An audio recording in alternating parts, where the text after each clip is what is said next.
Hi everybody, Ben here at Glide. For those of you that don't know the company, Glide solves workflow management problems for accountancy practices. Today I want to specifically answer a question that pops up frequently.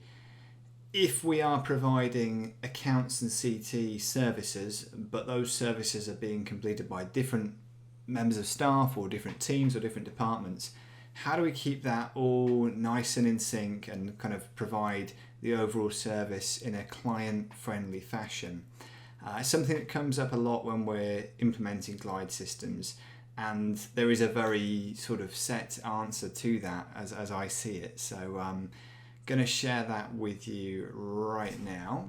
The answer is that you have two subsystems. Within a normal workflow system, let's go to example to a VAT return job. You would see, what we're seeing here is one process on this screen.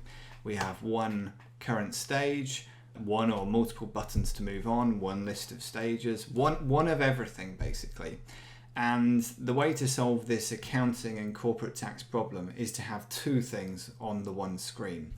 So let me show you an example of the job card as it would look. Down our left hand side we've got accounts, over on the right hand side we've got corporation tax. What this means is that you've actually got two workflows, but they're not two separate workflows. They are highly related to one another, and there's lots of benefits for doing it that way. So just to look behind the scenes in the sort of configuration area, what we can see is in the workflow system accounts and CT, we've actually got two of everything. We've got accounts and we've got corp tax. So my process, the sort of diagram, the map of my workflow here for accounts is one thing.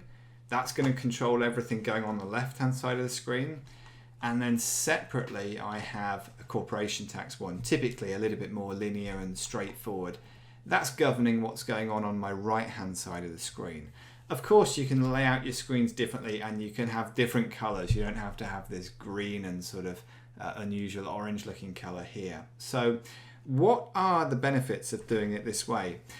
If you try to merge all of this into one great big workflow, you're going to come unstuck. Jobs in Glide follow a process like this one here. And the reality is that if you have a practice whereby the corporation tax is either done by someone else or a different group of people or a different team or department, or where it's done by the same people, but there is a tendency for it to become disjointed. Maybe a lot of your CT comps are, being delayed pending R&D claims or loss relief claims, or maybe they're being done early.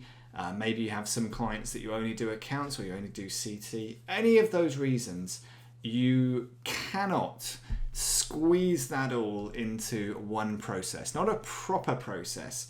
And by that I mean a process where a job progresses through it in the sort of ways in which you've mapped out, where every job is always on one stage.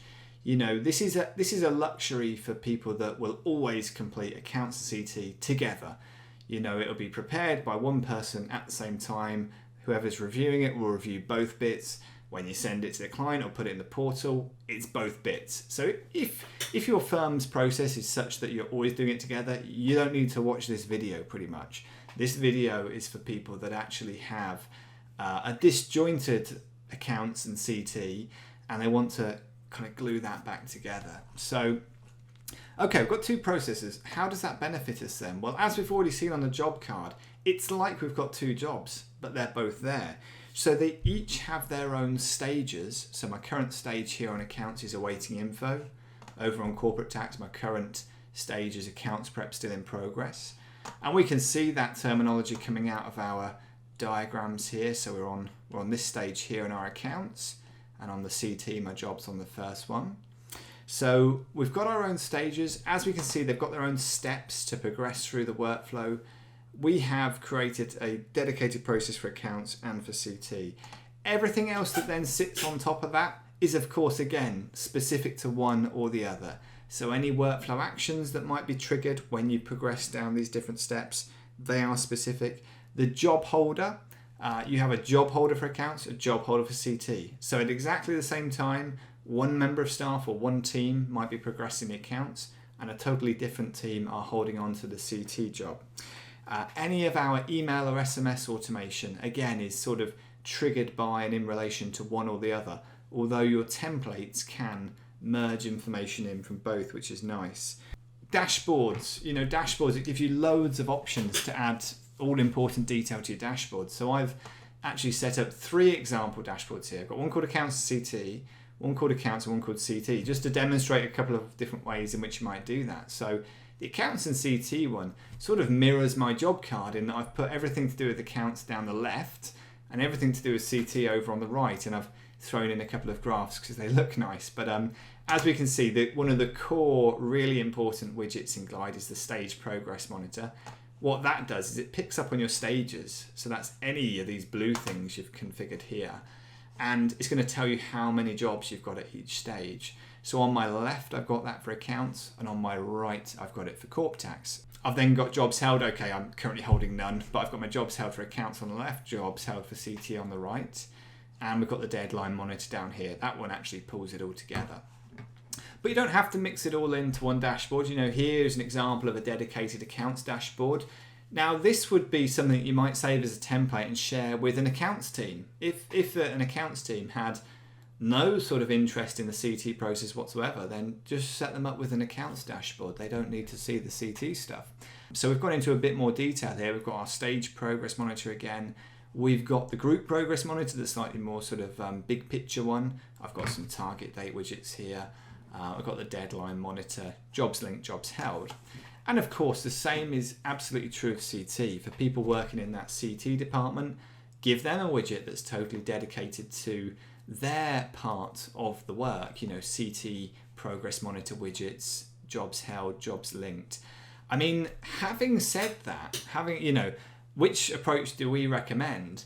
I actually think one of the main benefits of having just a sort of central platform for managing workflow is that people in one department or one team can be fully up to date with everything that's going on in the other one. What we're trying to achieve here is that we don't operate in these little silos whereby we're running off our own Excel spreadsheets and not sort of responding to how the client interacts with one department or the other.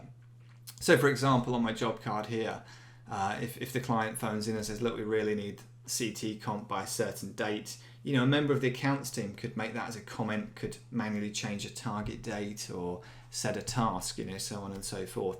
And just generally speaking, they've got that visibility. It's not a mystery. It's not a phone call away, a meeting away. It's all there for everyone to see.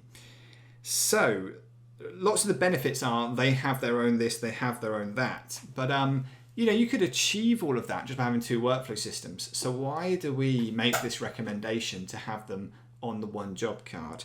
Well, that's because then these 2 workflows can interact with one another in a way in which 2 separate workflow systems couldn't. So for example, if I look at the workflows, I've got VAT returns, I've got management accounts. They don't really know about one another. They're not too related. But here, the accounts and CT are separate in so many ways, but they're related. They're on the same job. You can do this in any case where your jobs share both a job date and a frequency. So here, my job date, 30 November 2023. That's good. This video is going to be relevant for a while. And of course, my frequency here is annual. So we can do this. Another place where you'll see it on our sort of standard templates is new client onboarding. Shares a job date of the date the client joins, shares a frequency of 1 off. And on our template, we have 4 subsystems there.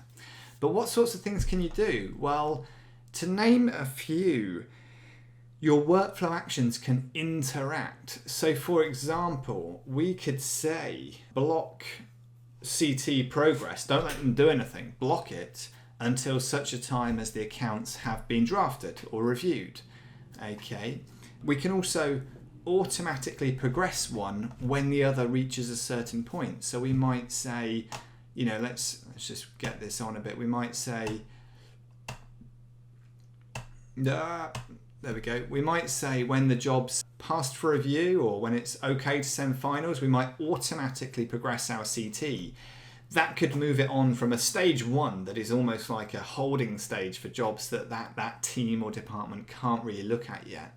And it could move it into stage 2, which means like action stations, And of course, that's progressed down a step in its workflow. So that might might become visible on the dashboard for the CT members. It might send them an email. It might set a target date. And that's actually my next one, target date. At the outset of this video, we said the objective here is that the client views this as one thing. Oh, it's my year end. You know, they don't really view it as two things. The fact that we're routing it through two separate people or teams is irrelevant to the client most of the time. So we want our turnaround period to be, you know, from when the client really has put the ball in our court to when everything is done. And what we want to avoid happening here is that we produce the accounts, get some accounts signed, client comes in, you know, approves them, everything's wonderful, they're really happy with us.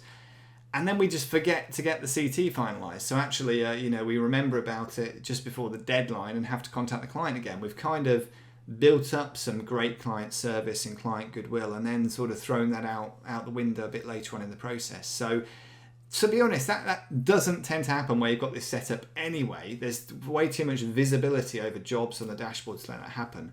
But to absolutely ensure it doesn't happen, you've got a couple of extra tricks up your sleeve if you take this approach. So first of all, you've got the target date. So for example, if the accounts are approved by the client and you click a button to say they're approved, I've probably got that one there we go. You could trigger a target date on your CT. So you could trigger a target date. And of course, as we know, that job on the CT team members' dashboards is going to be on their targets widget. It's going to be getting towards the top and they'll see that approaching and the need to get on with it. That might be something like, you know, 30 days, 14 working days. It really depends on how long it should take, I suppose. And as ever, you know, I think dashboards target dates do the job. But if you want an extra fail-safe, you could send them an email at exactly the same time. Even better than that, rather than sending an email every single time and kind of annoying people because they're getting lots of emails, you could set up an alert. And alerts, again, benefit from this double-pronged approach because you could say, if we have kind of approved the account side and X number of days later, we've not yet reviewed the CT comp, we've not got it to the client, we've not submitted it, send an alert to whoever it might be, the partner, the manager, the person doing the work, everyone. So the alerts are nice because if people get them, something has happened that shouldn't happen. So people can't really complain about getting that email. So it's a little bit better for internal email, in my opinion, to do the alert rather than the email that goes for every job. So yeah, that, you know, whenever we meet a new practice, and it's one of the first questions I ask them if we're implementing the software, is I say, you know, in your opinion, are accounts and CT a single process or are they two? And if I hear two, we're going straight down this route. And, you know, it really is one of those ideas that, you know, has worked really well, I think, for those practices that use it. I think without this, we wouldn't have fully solved the workflow dilemma for that department or departments. I think they'd still be resorting to spreadsheet. Thanks for watching. If you don't yet use Glide within your practice and you think that this sort of level of control and visibility could make running your practice a lot easier, either in relation to accounts and CT or of course in relation to any other process going on within your practice, then please do get in touch, and you're very welcome to go to our website to book a personal demonstration of the software. We hope to speak to you soon. Thank you.